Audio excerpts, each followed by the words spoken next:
Hey everyone, it's Molly the Kush RN, your host of Conversations with Kush podcast. We are checking in day one of NECAN. I have an incredible lineup of guests today, so stay tuned for all that content coming. Today I am sitting down, I am super excited about, with Divya from Desi High. I first discovered them last year when I was a judge for Legacy Cup and was so turned on, tuned in, tapped into this product that they're making, the Masala chai. It was so delicious and it is award-winning. So Divya, welcome. Thank you. Yes. Thanks for having me. Yeah, it's a pleasure to have you. You're kind of new on the scene. Yes. Into cannabis. Into cannabis or just here? Into cannabis, into the industry. Like I come from, software development, engineering background. Okay. Pivoting to like completely different CPG cannabis industry. How does that happen? So I don't know how it happened. It was kind of like an happenstance, but like one of our drinks, which is the OG THC beverage, bhang, it started there. Our story starts there because one of our co-founders, he kind of like, he was going through anxiety and he found cannabis.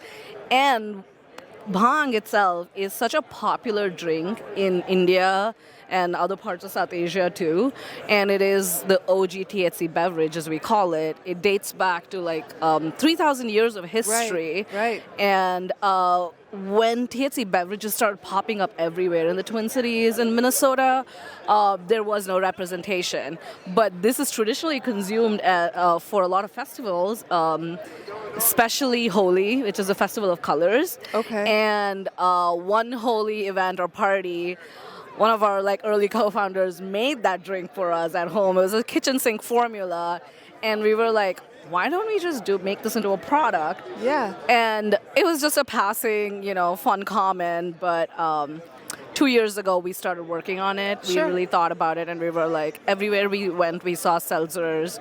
But we were like, oh, we really need to bring this awareness to this product because this is being consumed for years and years. Thousands of years. Thousands of years of sacred plant medicine. So correct. Yeah. Yeah. And moreover, I think the representation is really important because cannabis, the origin of it came from like Asia, Southeast Asia, South Asia, and like made its way to the Western continents, right? Right. But we don't see the origins of that, how it was consumed back in the days or how it is being consumed right now in eastern part of the, continent. So I would imagine that there's not a big stigma then against cannabis, or is there? Or does it matter like how you consume it? Or piece that out for me. I think stigmatization came through colonization. Okay, so that is what I attribute it to. So there is no stigma during the festivals and like other times that it is consumed. But because it is not regulated, it is easy to like, overdose and things like that. And that is why I think that's when like the stigmatization came to as well. So it is okay during that time, but it is not okay like consumed otherwise. Sure. Like on an everyday basis. On an everyday basis. It's more ritualistic. It is very ritualistic. And masala chai itself, without cannabis, without infusion, it is a ritual. It's an everyday ritual. Okay. Tell me My about other co-founder, he loves making chai. Okay. He loves making chai, and it is a whole process. And it is like you see that in a lot of households in India. Sure. But it takes time. It is slowly brewed, and it is like the fragrances. It just engulfs the whole home, and it just wakes you up, and it's such a warm feeling. Yeah. And familiarity. Yeah. And we wanted to like bring that in an infused format and familiarize that with like masala chai is also known to a lot of people here in America. So we wanted to introduce a little well-known flavor profile and infuse it, and then bring bhang to the market so that people who don't know what it is can be a little more comfortable trying it when they know the other SKU. Yeah. How do you marry that with like the very beautiful ritualistic piece and kind of bring that more commercial? Did you have some reservations about that, or were you like, no, we need to highlight what we're doing and show our culture? Yeah, it is. I think there is. The awareness piece of it is twofold for us as a company. We wanted to bring this in a can because we were like, oh, this is a piece of nostalgia where a lot of South Asians can relate to and they want to like drink it. However, there is that hesitation for cannabis consumption, right? Sure. That is the piece of education we want to like bring to like our South Asian audiences, and the other piece of education we want to bring to our non-South Asian audience is the product itself, like the flavor profiles of bhang. Bhang is such a floral, sweet, spicy, creamy drink. It is just.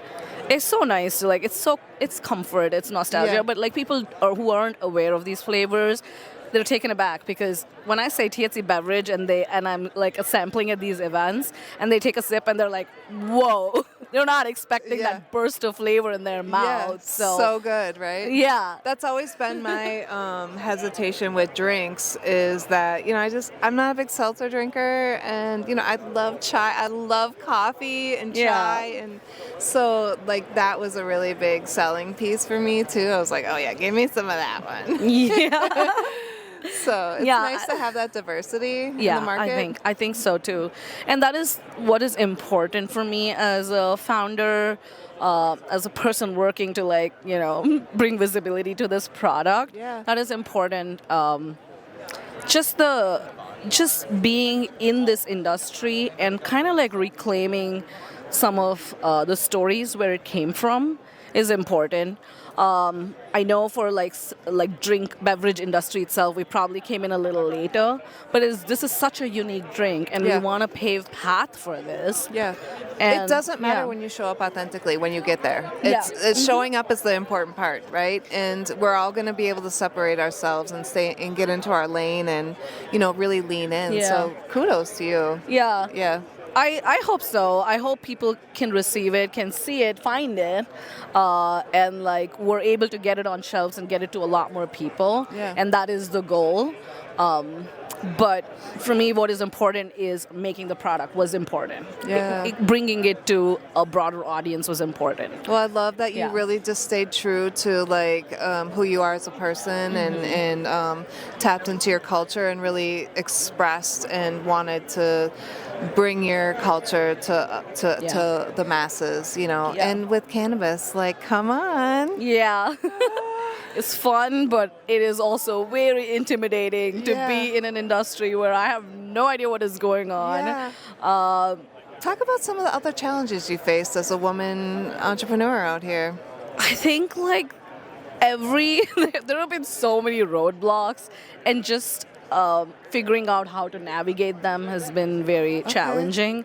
Right now, how we are in this landscape of things with like, low potency hemp versus full rec, and how the industry is changing a little bit. And every time we wonder, like, is this product going to work? And then there is challenges like our registration, licensing, because we don't have a storefront. We're not a retailer. Right. We do not have a distributor yet. We've been trying to find a distributor.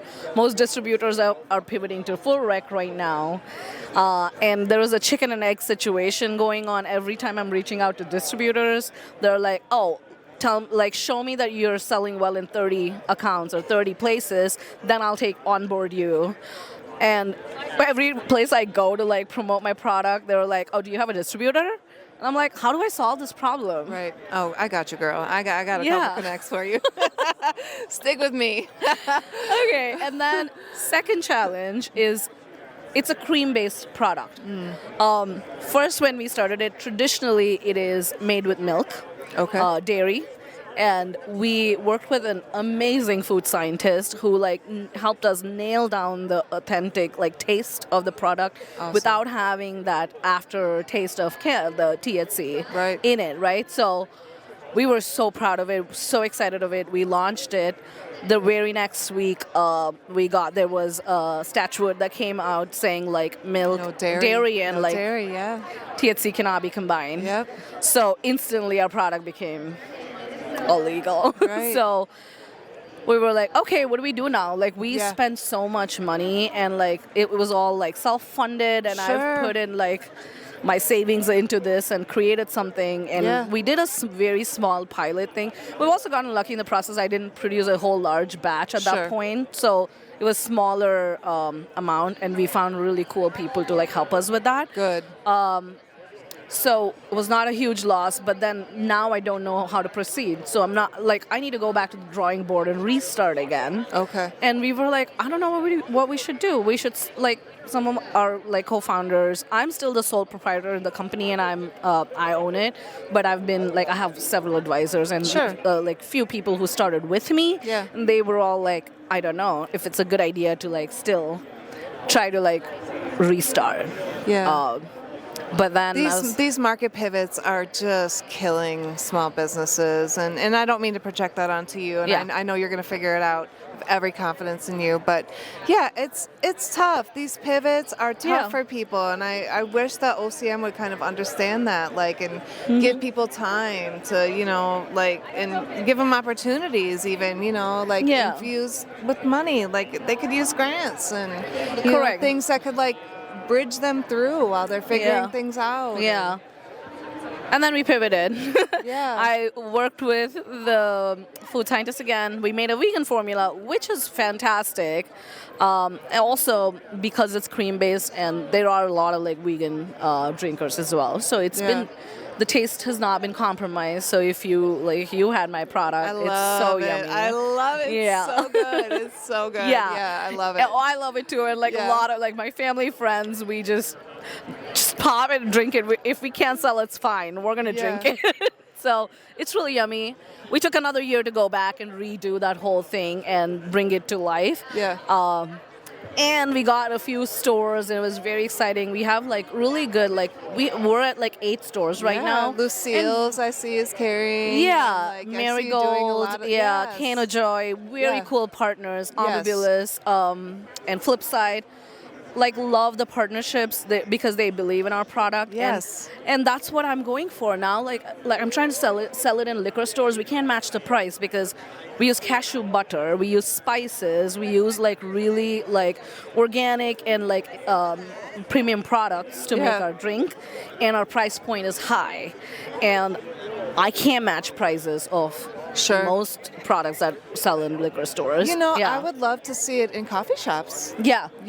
Or in restaurants. Yeah, Or we do have like a couple restaurants. Stray Dog was one of the restaurants that took us first. Okay. And it sold really well in Yeah. Northeast. Yeah. And one of the Chicago restaurants, Supercana, and it's one of the Indian fusion restaurants, Awesome. and they just have put it up on the menu right now. Okay. And I think restaurants is a really good pairing. So that's what I'm trying to do. Like find my market, Yeah. find my audience, because it's not like how things are packaged and stored in like liquor stores. They don't like like wines have their own lane, they're like price based, their premium products are different, and the way they are put on shelves are so like segregated and like compartmentalized where people can know what I want to buy. Right. But THC drinks is just like they just put beverages know. everywhere, and like there is no like education around it. When you go in, it's overwhelming, and people, if they know the brand, they pick it up. So Yeah. they're not very hesitant to try something new. Yeah. So yeah, I need to find my market and find where my product And sells. it will. Yeah. Will you?